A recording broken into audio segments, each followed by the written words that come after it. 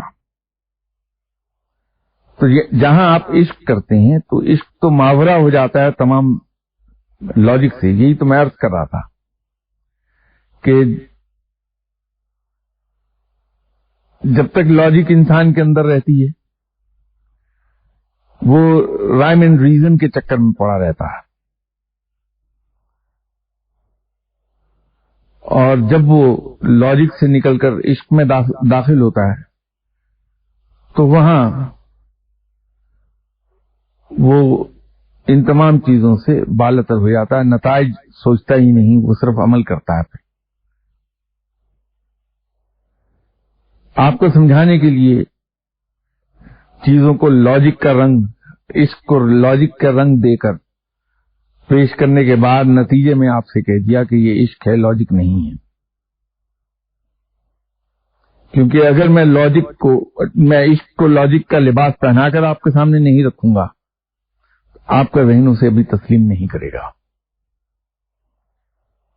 اور اگر میں اس کو عشق کو لاجک ہی کا لباس اوڑے رہنے دوں گا تو آپ غلط فہمی میں پڑ جائیں گے. اس لیے عشق کو لاجک کا لباس پہنا کے آپ کے سامنے پیش کر دیا اور آخر میں عرض کر دیا کہ حضور یہ لاجک نہیں, یہ عشق ہے. یہ وجہ ہے. اس پہ شیخ کا کیا کردار ہے, اور کیا یہ سفر اس کے بغیر بھی طے کیا جا سکتا ہے؟ کوئی ایسی مثال ہے؟ یہ آپ غالباً اس دن نہیں تھے یہاں, ایک صاحب نے یہی سوال پہلے بھی کیا تھا مجھ سے, تو میں نے ایک ایگزامپل کوٹ کی تھی کہ بالکل یہ سفر طے کیا جا سکتا ہے. ایسی کئی ایک مثالیں راہ سلوک میں ملیں گی جہاں بغیر مرشد کے انسان ولی ہوا. تو اس کی مثال میں نے یہ کوٹ کی تھی کہ 3 بچے ہیں. ایک بچہ وہ ہے جو نہ تو کبھی اسکول گیا نہ کسی ٹیوٹر سے اس نے انسٹرکشنز لی, بلکہ اس نے مارکیٹ سے بکس خریدی, سلیبس پڑھا پورا اور میٹرک کا ایگزام دے دیا. وہ پاس ہو جائے گا اور ہو سکتا ہے فرسٹ ڈویژن میں پاس ہو جائے, اے گریڈ لے لے, A+ لے لے. دوسرا بچہ جو ہے وہ گھر پہ ٹیوٹر سے انسٹرکشنز لیتا ہے اور ٹیوٹر اسے آ کے پڑھاتا ہے, ایگزام دیتا ہے, وہ بھی میٹرک کر لیتا ہے. ایک تیسرا بچہ ہے جو ایک بہت اچھے اسکول میں جاتا ہے اور وہ 10 سال میں میٹرک کرتا ہے. میٹرک اس نے بھی کیا ہے. اب تینوں لڑکے میٹریکولیٹ ہیں,